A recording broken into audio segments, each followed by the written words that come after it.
Un demócrata por reacción, un demócrata de argumentos y no de caprichos. Un hombre comprometido con la ley que aprecia la libertad de puntos de vista e ideologías. Así describe el académico y ensayista José Goldenberg las virtudes y características democráticas del maestro Miguel Ángel Granados Chapa. El doctor José Goldenberg en la Cátedra Miguel Ángel Granados Chapa.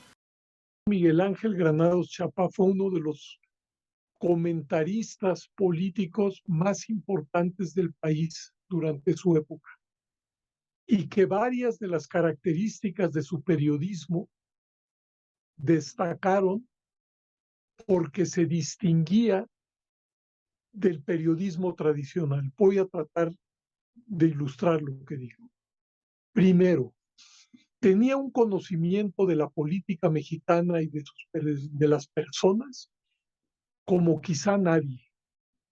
Además, tenía una memoria privilegiada para recordar eventos, para recordar trayectorias, para recordar dichos, para recordar compromisos. Segundo, era una gente que intentaba en todo momento ser objetiva.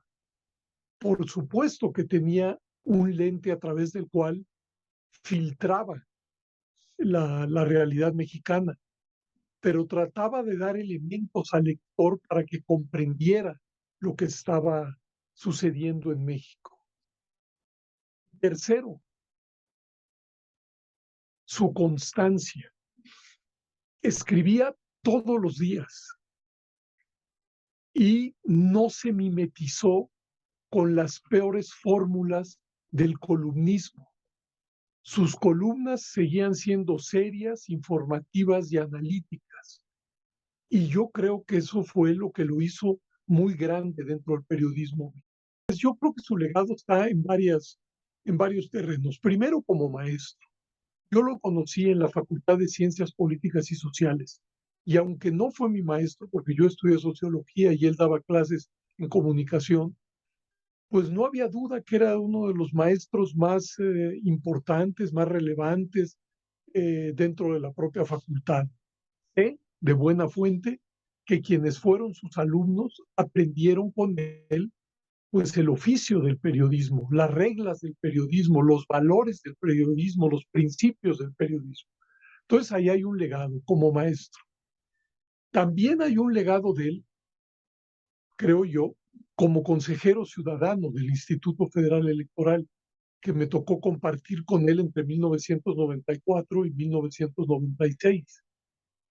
Fue la primera y única generación de consejeros ciudadanos, y creo que la manera en que que desempeñó su labor, su cargo, en unas elecciones muy complicadas como fueron las de 1994, ahí también hay un legado, es decir, el del funcionario público responsable que cree en la democracia y que cree que las elecciones debían ser limpias, transparentes y equitativas.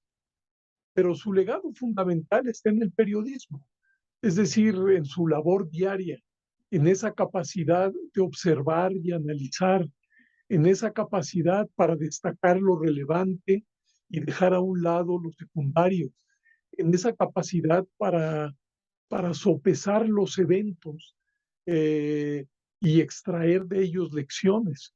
Yo creo que ahí está su mejor legado. No fue solo periodista, insisto, fue profesor universitario y fue también funcionario público por un muy breve periodo, muy breve. Pero pues su legado fundamental está en las páginas de los periódicos donde colaboró.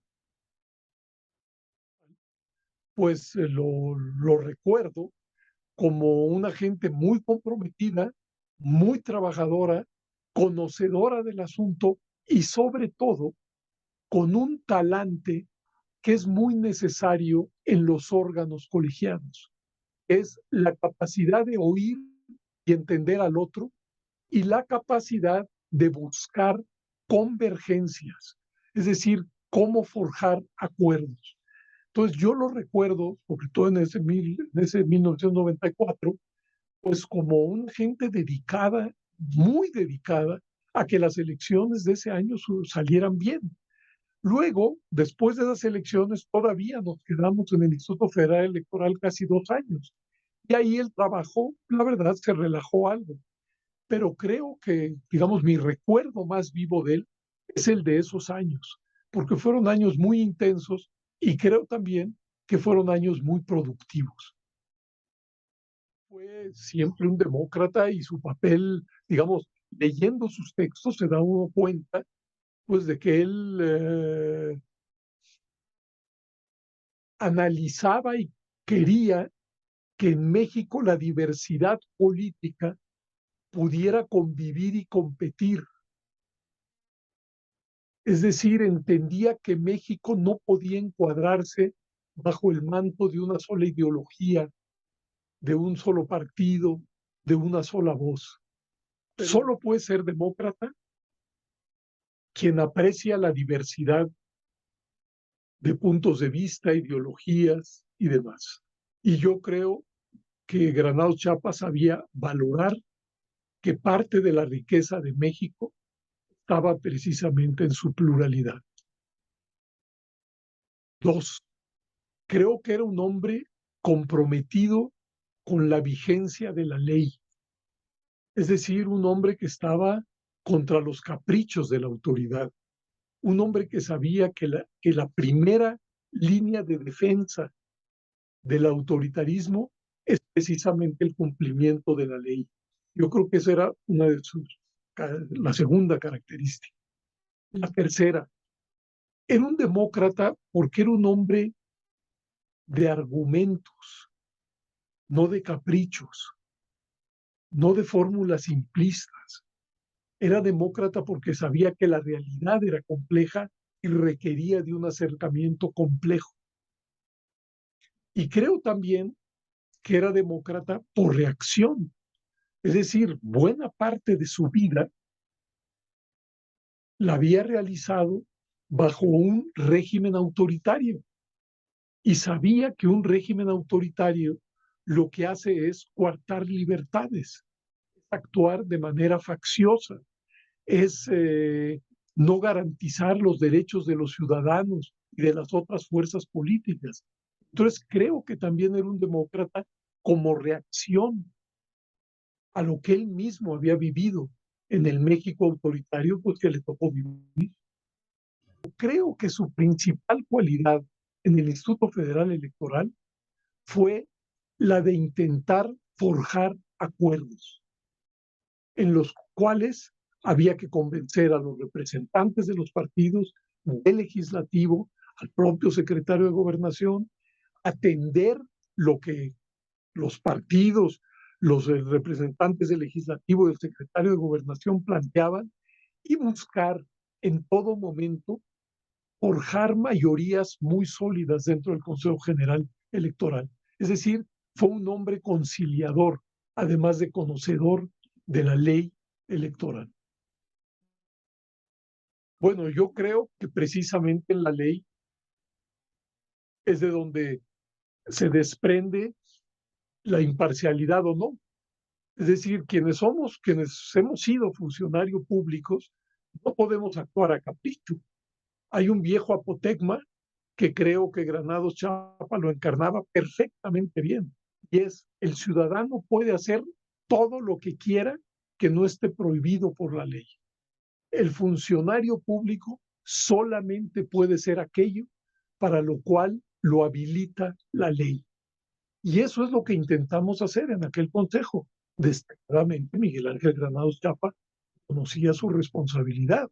Es decir, todos los acuerdos que se tomaron, y que fueron muchísimos en esos meses muy intensos, se hacían bajo el amparo de la ley. Y toda propuesta que no tenía un basamento legal, simple y sencillamente era desechada. Y Granados Chapa argumentaba desde el derecho, que es la única fórmula para argumentar correctamente en un cuerpo colegiado de una institución estatal, aunque ésta sea autónoma. Bueno, yo creo que él asumió con mucha claridad pues que la prensa estaba obligada a analizar lo que se hacía desde el poder. Esa era su misión, y para ello se requería ser independiente, es decir, ni vocero del gobierno ni vocero de las oposiciones, sino un punto de vista enterado, hasta donde esto es posible, imparcial y objetivo, y en aquel México y en este México, pues muy crítico de los excesos precisamente del poder, independencia y capacidad crítica, pero capacidad crítica desde el conocimiento, porque también es muy fácil ser crítico desde el desconocimiento. Hoy hay que asomarse a las redes y pues ver todo lo que se dice, y sí, hay gente muy crítica, vociferante, escandalosa, pero que realmente si uno le rasca, pues ve que no conoce el asunto. En cambio, Miguel Ángel era un hombre enterado, es decir, era un crítico ilustrado, no un crítico improvisado. Creo que sería pues, como columnas, una columna informada, reflexiva, ilustrada y creo que crítica, creo. Pero sí, por supuesto que se extraña, por supuesto. Que, por ejemplo, para cualquier estudiante de comunicación, de periodismo, para cualquier periodista, pues acercarse a la obra de Granados Chapa puede ser muy iluminador, porque, bueno, pues Granados Chapa fue un periodista profesional que escribía a diario, que seguía la vida nacional, que tenía pues rigor, buena pluma, y en ese sentido, pues ahí está su legado. Ay, eso sí, es una pregunta difícil. Bueno, mire, le voy a contar mejor una anécdota. Cuando éramos consejeros ciudadanos, nos sentábamos uno junto al otro y a lo largo de la sesión, pues que esas sesiones eran muy largas y había altibajos, el maestro Granados Chapa sacaba su pluma y empezaba a escribir su artículo al del día siguiente. Y lo que me llamaba la atención era, me imagino que eso se lo enviaba a la secretaria y de ahí se iba al periódico. Y eran artículos muy limpios, escritos a mano, pues nos sentamos uno. Y es decir, tenía una claridad en lo que quería decir pasmosa, una facilidad también, porque en ese barullo que era el Consejo General, pues él se podía concentrar y escribir el artículo del día siguiente. Creo que es una destreza que muy poca gente tiene. Bueno, por lo menos yo no. Es decir, en ese ambiente, a mí me sería, creo, absolutamente imposible escribir un artículo. Eso habla de su orden mental, el valor del trabajo consistente, el valor de la ilustración y su compromiso con el derecho, con la ley, con la democracia, con la civilidad, y creo que esos valores, pues ayer, hoy y es muy probable que mañana sean valores muy pertinentes.